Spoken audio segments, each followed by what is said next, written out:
바울에게 있어서 성령께서 마케도니아로 가서 복음을 전하라라는 환상과 부르심은 아주 특별한 것이었다고 싶습니다. 선교 역사로도 굉장히 특별한 분기점이 되었다라고도 말씀드렸습니다. 그래서 도착한 곳이 어제 우리가 함께 보았던 루디아의 집 아니겠습니까? 그곳에 아는 회당도 없고 사람도 없고 해서 평소에 기도하는 습관이 있었던 그가 안식일 즈음을 맞아서 기도할 수 있는 곳, 예배할 수 있는 곳 찾다 보니 루디아 만났고, 그 루디아가 자신의 집으로 바울을 흔쾌히 맞아들여서 오늘 이 장면은 아마도 루디아의 집에서 오고 가면서 전도 활동을 할 때 있었던 일이라고 그렇게 생각됩니다.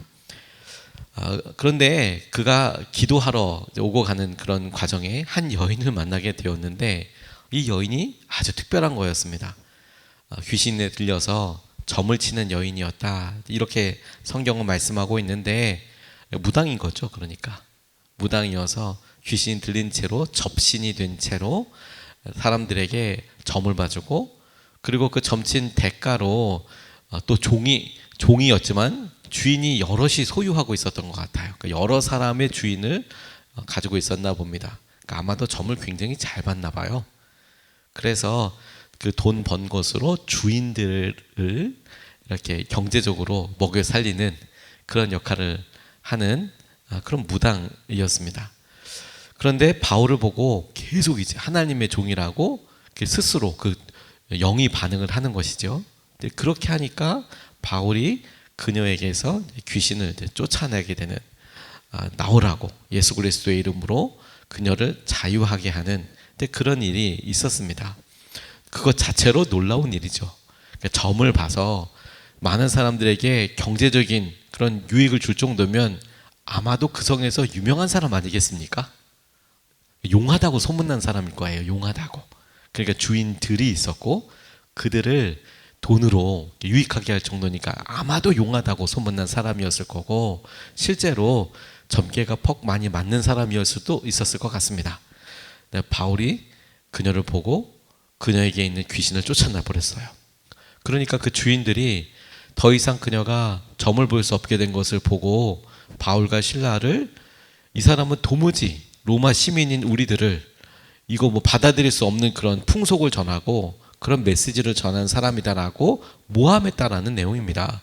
그래서 감옥에 갇혔다, 이런 일인데, 저는 이곳에서 우리가 주목해야 될 진짜 기적, 그리고 우리 삶에 정말 충만하고 많은 이런 기적에 대해서 우리가 좀 같이 보고 싶습니다. 첫 번째로 우리가 주목하고 싶고 우리 삶에도 충만하고 우리의 믿음으로도 얼마든지 조우가 가능한, 경험할 수 있는 기적은, 찬양은 모두가 듣게 되는 기적이다. 모두가 듣게 되는 기적이다. 찬양이 곧 기도이다. 이렇게 좀 붙잡고 싶습니다. 22절에서 25절까지의 말씀을 보면 이렇게 나와 있습니다. 무리가 그들을 공격하는 데 합세하였다. 그러자 치안관들은 바울과 실라의 옷을 찢어 벗기고 그들을 매로치라고 명령하였다.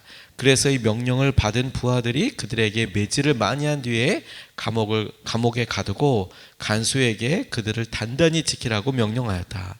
간수는 이런 명령을 받고 그들을 깊은 감방에 가두고서 그들의 발에 착고를 단단히 채웠다. 한밤쯤 되어서 바울과 실라가 기도하면서 하나님을 찬양하는 노래를 부르고 있는데 죄수들이 듣고 있었다. 이렇게 이야기하고 있습니다. 마케도니아에 정말 유명한 사람 한 명이 있어요. 역사적으로 마케도니아에서 제일 유명한 사람은 여러분들도 다 아실 텐데 그 사람이 여기 출신인가 싶을 정도의 사람입니다. 알렉산더 대왕입니다. 알렉산더 대왕이 마케도니아의 왕이었어요. 그리고 마케도니아 밑으로 해서 그리스를 쭉 다 점령하고, 그리고 이 온 근처 이 지중해 연안을 전부 다 점령해 버리죠. 그래서 그리스 문화가 확 확산되는 그런 역할을 하는데, 그래서 발생한 대표적인 문화의 한 조류를 헬레니즘이라고 이야기합니다. 근데 로마가 그 다음에 군사력이 강대해져서 이 알렉산더 대왕이 통일했던 그 영역보다 더 넓은 영역을 강력한 군사력을 바탕으로 해서 거의 통일하다시피 했습니다. 마케도니아의 왕 알렉산더는 젊은 나이에 정복 전쟁을 하다가 죽었지만 로마는 그 군대와 그 시스템 자체가 강력해서 여러 대 수백 년에 걸쳐서 정복 전쟁을 했기 때문에 아마 당연한 영토의 확장이 있었겠죠. 그런 강력한 체제가 한 세대가 아니라 여러 세대를 유지하게 되었으니까 그러니까 더 큰 힘이 있었을 겁니다. 그럼에도 불구하고 헬레니즘이 그리스의 문화가 오히려 거꾸로 로마를 점령했다 이렇게 할 정도로 로마가 점령한 그곳에 공통어는 그리스어였고 그리고 로마어였고 그 문화는 그리스 풍을 따라가는 것이 더 귀족스러운 거고 더 고급스러운 것이었습니다. 그런 문화 배경이 있는데 이곳에 지금 마케도니아는 지금 여기에서 되어지는 것을 보니까 로마 시민이라고 자청하는 사람들이 있고 로마에 이미 딱 점령이 되어서 그곳에 이제 적극 협력하거나 그곳에 어떤 지도력을 가지고 있는 사람들은 로마 시민이거나 뭐 이런 상태인 것이죠. 그래서 모함하는 겁니다. 바울과 실라를 도무지 우리가 받아들일 수 없는 그런 이야기를 한다. 그러니까 그 배경은 당연히 로마 신 혹은 그리스의 신들을 말하는 것이겠지요. 그런 이야기를 어쨌든 그래서 자신의 여종에게 더 이상 이익을 얻을 수 없게 되니까 바울 일행을 고소하고 그 일로 인하여서 바울과 실라가 감옥에 갇혔다는 거 아닙니까? 로마 시민권자들이 고소를 했기 때문에 치안관들이 출동한 거고 치안관들은 로마의 시민들이 고소한 그 내용을 가지고 바울과 실라를 감옥에 가둔 거죠. 나중에 바울도 로마 시민권자인 것 때문에 막 전혀 반전이 되는 그런 장면도 이어지게 되지만 이 순간까지는 바울이 로마 시민권자라는 걸 스스로 밝히지 않았어요. 그래서 몰매를 맞고 고문처럼 그렇게 당하고 갇혀져 있는 겁니다. 착고는 발에 채우는 나무 판때기 같은 걸로 수갑 같은 역할을 하죠. 도망갈 수 없도록. 그런데 그렇게 밤에 맞고 감옥에 갇혀져 있는 이 바울과 실라가 찬양을 했다는 거예요. 그리고 이 본문 말씀이 주목하게 하는 것은 뭐냐면 그 찬양 소리를 죄수들이 들었다라는 건 아니겠습니까? 죄수들이 들었다. 자신이 행한 선한 일 때문에 아니 자신이 순종한 것 때문에 내가 환상을 보고 마케도니아로 왔잖아요. 그러면 하나님께서 가장 놀랍고 행복한 일, 깜짝 놀랄 만한 일들을 허락하시면 그러면 좀 응원도 되고 마음의 동료도 되지 않습니까? 근데 여기 왔어요. 복음을 전하고 귀신 들린 사람을 쫓아내서 귀신을 쫓아내서 깨끗한 정신이 돌아오게 했어요. 근데 그것 때문에 잡혀왔어요. 말도 안 되는 고통과 어려움이죠. 그런데 그들이 찬양했다는 겁니다. 여기서 성경이 우리에게 알려주고 싶은 것은 그들이 이유 없는 고난 가운데 있었고 그리고 맞았고 실제적인 피해를 입었고 그리고 어떻게 나갈 수도 없는 기약도 없는 그곳 그 가장 깊은 밤 그리고 밤이면 맞았던 것들이 더 욱신욱신 새롭게 이제 내적으로 막 아파오고 그런 때잖아요. 저희가 아침에 혹은 점심에 하루 종일 일을 하고 나면 저녁에 잘 때 조금만 피곤해도 앓지 않습니까? 맞은 것도 그렇죠. 타박상도 괜찮아 보이다가 교통사고 같은 것도 시간이 지나고 나면 밤에 아프잖아요. 별거 아니라고 생각했던 것들이 막 욱신욱신 아프잖아요. 아마 바울과 실라는 맞았던 것이 아프고 그리고 가장 힘들 때라고 봐도 과언이 아니라고 싶습니다. 그런데 하나님을 찬양했다고요. 여러분 기적은 우리 앞에서 일어날 수 있는 설명이 안 되는 그런 것들이 아니라 바로 이런 행동들이 정말 설명이 안 되는 일이죠. 저는 이 똑같은 장면을 구약에서도 발견하고 큰 도전을 받는데 우리 소위 다니엘의 세 친구로 알려져 있는 사드락과 메삭과 아벳느고와 관련된 이야기를 우리가 잘 알고 있습니다. 느부갓네살 왕이 큰 신상 만들어 놓고 절해 이렇게 명령해 놓고 절하지 않는 사람이 있다는 이야기를 들으니 큰 풀무불을 화로불을 크게 이렇게 피워놓고 다 절하해. 그리고 절하지 않으면 여기 들어갈 거야. 집어넣을 거야. 그래서 3명이 걸렸다는 것 아닙니까? 아마 그 자리에 참석한 사람들은 다 절했을 거예요. 3명만 빼고. 왜냐하면 그 쾅 함께 생황과 여러 악기들이 울릴 때 한꺼번에 절을 해라. 그 장면이니까 이렇게 쭉 돌아보면 누가 절했는지 안 절했는지 그냥 한 방에 한 시선으로 알 수 있는 장면이잖아요.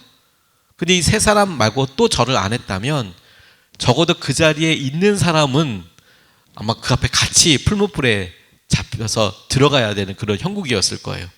그런데 없으니까 이 세 사람만, 거기 참석한 사람들 중에서는 세 사람만 딱 걸린 거겠죠. 근데 하나님께서 그렇게 느부갓네살 왕과 이 세 사람이 이야기할 때 아무 말씀도 안 하세요. 우리는 기도하면서 풀무불이 꺼지게 해주세요. 풀무불 안에 안 들어가게 해주세요. 느부갓네살 왕이 마음이 바뀌게 해주세요. 이렇게 기도할 법한데 하나님께서는 이 세 사람을 끝끝내 풀무불 안에 들어가게 하셨어요.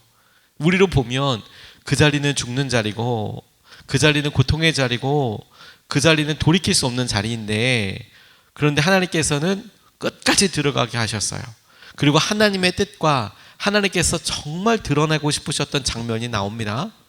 그들이 풀무불 안에 들어갔는데 셋 들여보냈는데 그 불 활활 타오르는 가운데 네 번째 사람이 있었다. 그걸 느부갓네살과 신하들이 보았다는 것 아니겠습니까?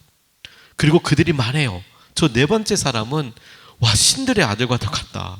뭐냐 도대체 저 네 번째 사람은.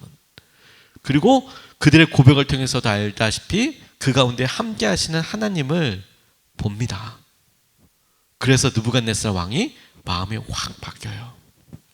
풀무불이 꺼져서 혹은 풀무불이 마음이 바뀌어서라기보다 오히려 고난의 풀무불 안에 들어갔는데 그 가운데 함께 하시는 하나님 때문에 느부갓네살 왕의 마음과 생각이 완전 바뀌어요.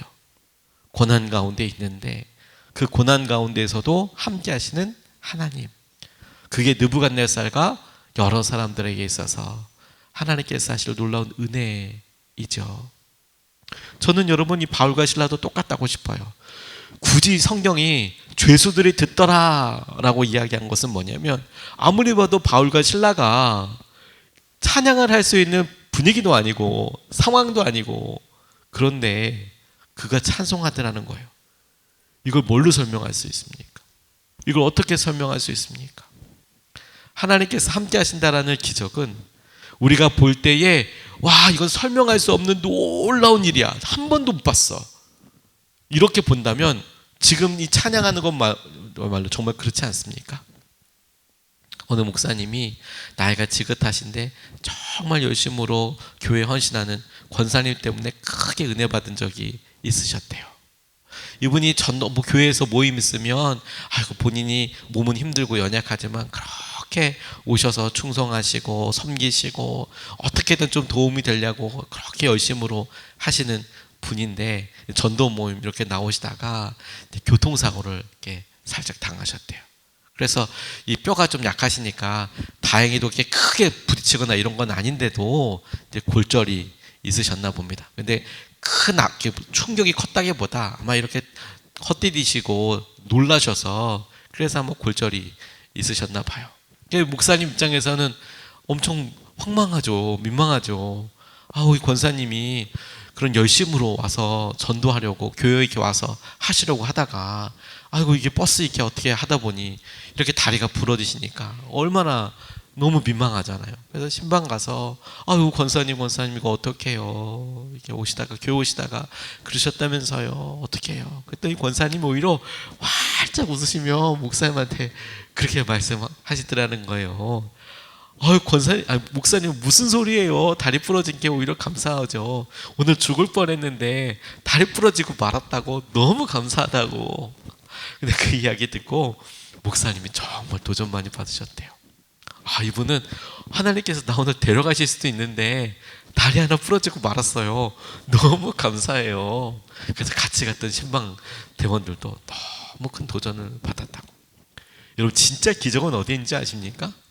도무지 할 수 없는 것 같은 상황에서 찬양을 해요. 왜? 하나님 때문이죠. 하나님을 믿기 때문이죠. 그게 기적이에요. 그게 기적이에요. 오늘 여러분, 우리가 원하는 기적과 하나님의 능력과 하나님의 영광을 보는 것은 하나님께서 막 바람과 세미한 음성과 막 불 가운데 임하셔서 그렇게도 뭐 기적을 나타낼 수도 있겠지만, 진짜 기적은 여러분 우리의 마음과 우리의 믿음의 결단에서 나와요. 고난 가운데에서도 여전히 우리가 힘들 때라도 나는 찬양합니다. 나는 주님을 믿습니다. 이게 진짜 기적인 거예요.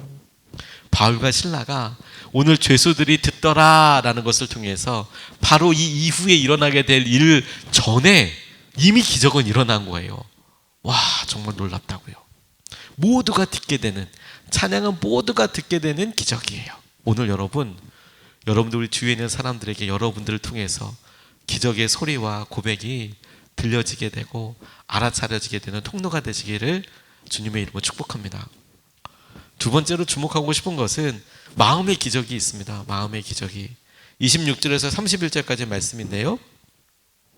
그때 갑자기 큰 지진이 일어나서 감옥의 터전이 흔들렸다. 그리고 곧 문이 모두 열리고 모든 죄수의 수갑이며 착고가 풀렸다. 간수가 잠에서 깨어서 옥문들이 열린 것을 보고는 죄수들이 달아난 줄로 알고 검을 빼어서 자결하려고 하였다. 그때 바울이 큰 소리로 그대는 스스로 몸을 해치지 마시오. 우리가 모두 그대로 있어 하고 외쳤다. 간수는 등불을 달라고 해서 들고 뛰어 들어가 무서워 떨면서 바울과 실라 앞에 엎드렸다. 그리고 그들은 바깥으로 데리고 나가서 물었다. 두 분 사도님, 내가 어떻게 해야 구원을 얻을 수 있습니까? 그들이 대답하였다. 주 예수를 믿으시오. 그리하면 그대와 그대의 집안이 구원을 얻을 것입니다. 라고 이렇게 대답하는 장면입니다. 하나님을 찬양하는 중에 갑자기 지진이 있었답니다. 그러니까 잘 모르는 사람들도 이 연관관계를, 인과관계를 알 수 있을 만큼 막 찬양하는데 난데없이 지진이 일어났다는 거 아닙니까? 그리고 문들이 다 열려버렸어요. 감옥 문들이. 그러니까 그거는 뭐 지축이 흔들리고 그러니까 그럴 수도 있겠다. 그런데 수갑이랑 착고들이 풀렸어요. 이건 도대체 말이 안 되죠. 이건 지진이랑 상관이 없는 거잖아요. 문은 이렇게 땅 자체가 흔들리니까 이게 균형이 이게 막 흔들려가지고 열릴 수 있겠다고 싶은데, 손에 차 있는 거는 흔들린다고 열리는 게 아니지 않습니까? 이렇게 우리가 흔든다고 열리는 게 아니지 않습니까? 근데 열려버렸대요. 그러니까 말이 안 되죠. 근데 죄수들이 다 듣고 있었다면서요, 찬양을. 그러니까 바보라도 이 일이 찬양 때문에 일어난 거구나 라는 걸 죄수들이 아마 인지할 수 있었던 것 같아요. 근데 이 상황 자체에 간수도 자다가 깼습니다.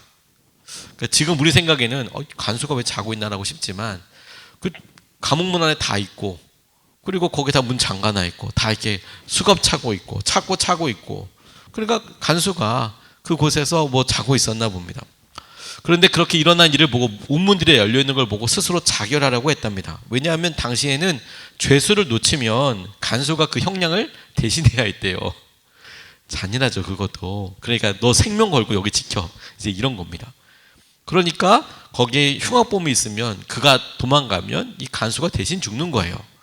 그래서 베드로가 나갔을 때도 간수들이 큰 어려움을 당하고, 나중에 바울이 뭐 풍랑 만나서 이런 부분이 나오는데, 그때에도 로마 군인들이 죄수들이 도망가는 것에 대해서 굉장히 신경 많이 썼어요.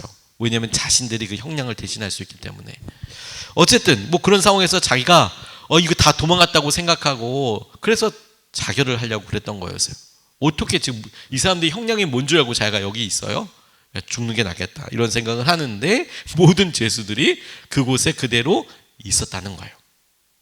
우리는 그렇구나라고 넘어가지만 여러분, 기적이라는 말 자체가 이성적으로 합리적인 인과관계를 밝힐 수 없을 때의 기적이라고 합니다. 그러니까 사전적인 의미요. 사전적인 의미로 기적이라는 말 자체가 어떤 이성적인 당연한 인과관계가 있지 않습니까? 콩 심으면 콩이 나는 거죠. 근데 콩을 심었는데 갑자기 호박이 나버리면 말이 안 되는 거잖아요. 인과관계를 설명할 수 없어요. 이런 거 기적이라고 그래요. 근데 다만 뭐 심어서 나는 이런 정도가 아니라, 근데 어쩌면 여러분, 이 귀신 들린 여성이나 그 주인, 그 성에 있었던 사람은 그 여성을 통해서 사실 말도 안 되는, 그러니까 이 기적이라는 말의 문자적인 사전적인 의미로는 적용해보면 사실 기적을 경험한 거나 마찬가지죠. 왜냐하면 미래나 예언이나 귀신들을 통해서 막 이렇게 얘기해요. 그게 뭐 인과적으로 설명이 되는 말입니까? 그런데 이 여성이 귀신에서 자유함을 받게 됐어요. 이거는 인과적으로 설명이 되는 말입니까? 사실 안 되죠. 과학적으로 설명할 수 있는 것이 아니죠. 사실 귀신이 떠나갔을 때 사람들은 그것 자체로 기적 아닙니까? 그런데 기적이 사람을 바꿉니까? 아니요. 종에게서 더 이상 이익을 구하지 못했던 사람은 일어난 일 자체로 보면 기적이잖아요. 안 바뀌었어요. 그들의 재정과 관련된 일이 딱 걸리니까 오히려 바울과 실라를 모함해서 잡아 넣은 것 아닙니까? 그러니까 생각대로 여러분, 기적은 그것 자체로 사람들을 변화시키지 못합니다. 아무리 신기한 일이 일어나도 여러분, 오늘 이 여종의 주인들만 해도 기적이 일어났잖아요. 그게 무슨 재정적으로 뭐 손해다라기보다 일단 자기가 봤을 때 아주 영험하고 대단한 무당이 자유하게 됐어요. 귀신이 나갔어요. 놀라운 일이잖아요. 하나도 기뻐하지 않았고요. 하나도 그걸로 놀라지 않았어요. 오히려 그것 때문에 내가 돈 못 버는 것 때문에 괴로웠어요. 이게 우리가 기적에 대해서 우리의 모습을 보여주는 단면이라고 싶습니다. 우리도 기적을 셈할 때 내게 유익이냐, 내게 유익이 있고 이익이 되는 기적이라면 오케이. 그렇지 않다면 그거 별로 기적이라고 생각하지 않습니다. 근데 그렇게 생각해 본다면 여러분, 진짜 기적은, 그래 사람이 변화되고 그래 정말로 우리에게 영향을 준 기적은 귀신 들린 여성이 낫고 자유하게 되고 이런 수준이 아니라 오늘 이 본문에 있잖아요. 이 감옥에 있던 사람들이 도망가고 싶을 거 아니에요? 다 남아 있어요. 이거 기적 아닙니까 여러분? 우리가 합리적인 인과관계를 생각해 보면 내가 지금 잡혔어. 다 풀어졌어. 나가야죠. 그런데 안 나가요. 이게 찬양으로 이어진 진짜 기적 아닙니까? 지진이 일어나고 이거 설명할 수 없으니까 진짜 기적 같죠 여러분. 근데 여기에 진짜 기적은 뭐냐면 그 안에 있는 죄수가 아무도 도망치지 않았다는 거예요. 왜냐하면 하나님의 영광이 거기에 꽉 누르고 있었는지, 아니면 이 찬양 때문에 일어난 일 때문에 이 죄수들도 전부 다 황당했는지, 우리가 그 장소에 있지 않으니까 상상만 할 뿐이죠. 성경이 말해주고 있지 않으니까. 하지만 진짜 놀라운 기적은 뭐냐면 귀신으로부터 자유한 여성들보다 죄로 인하여서 고문당하고 혹은 어떤 억울한 뭐가 있었든지 뭐 정치범인지 어떤 상황으로 거기에 다 들어와 있는지 모릅니다. 우리는 바울과 실라만 알아요. 거기에 잡혀서 그렇게 있었던 사람들 외에 여러 죄수들이 있는데 아무도 도망가지 않았어요. 그게 기적이죠. 뿐만 아니라 이 일을 보고 간수가 마음이 바뀌어요. 그래서 바울과 실라를 자기 집으로 데려다가 선생님, 내가 어떻게 해야 구원을 얻겠습니까? 라고 그의 마음의 변화와 그가 정말 궁금해서 구원의 길을 바울에게 물어봐요. 이게 기적이에요. 마음이 변하는 거. 설명이 안 되잖아요. 어떻게 설명해요? 어떻게 그 죄수들의 마음과 어떻게 죄수들의 이런 일들을 봐요? 저는 여러분, 이 바울과 실라의 찬양하는 이 모습이 우리가 날마다 직면하고 있는 우리 일상의 기적과 너무 더 닮아 있다고 싶어요. 사실은 우리가 만나를 40년 동안이나 먹으면서 날마다 기적이고 날마다 은혜인데 나중에는 아유 하나님 뭐 이게 기적이 난 날마다 힘들어요. 너무 이게 어려워요 라고 생각하는 것 딱 그와 같이 우리가 스스로 기적의 자리에서 기적의 주인공이면서 근데 우리 스스로가 주춤주춤 혹은 우리가 마음으로 꺾여서 그 기적을 누리지 못하는 거라고. 누리지 못하는 게 아니라 고백하지 못하는 것 같아요.